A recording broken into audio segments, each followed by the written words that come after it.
Indian defence সেক্টরে recently এমন একটা আপডেট এসেছে যেটা নিয়ে চায়নার টেনশন বাড়াটা খুব স্বাভাবিক।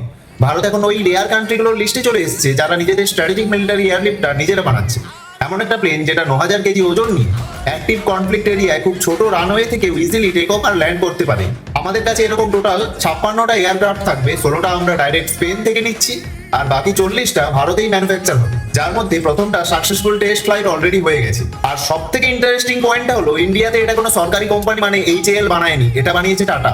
কারণ এর পুরো প্রজেক্টটা এয়ারবাস আর টাটার একটা জয়েন্ট ভেঞ্চার। हिंदुस्तान में आप made in India made in India made in India की बात करते रहते हो, मेड इन इंडिया हो ही नहीं सकता। আর ইন্ডিয়াতে ম্যানুফ্যাকচারিং মানে এই নয় যে বাইরে থেকে পার্টস এনে এখানে শুধু অ্যাসেম্বল করে দিল, একদমই না। 37টা ইন্ডিয়ান সাপ্লায়ার 17,000-এর বেশি মিলিটারি পার্টস সাপ্লাই করেছে। এই প্লেনটা হলো মেক ইন ইন্ডিয়ার একটা পারফেক্ট এক্সাম্পল। दिन दूर नहीं जब Bharat made in India civil aircraft भी बनाएगा। আচ্ছা, এবার একটা সিম্পল প্রশ্ন করি, আজ এই এয়ারলিফটার টাটা বানিয়েছে বলে চারিদিকে এত প্রশংসা হচ্ছে, আচ্ছা এই সেম কাজটা যদি আম্বানি বা আদানি করতো, এর রিঅ্যাকশন কি সেম হতো?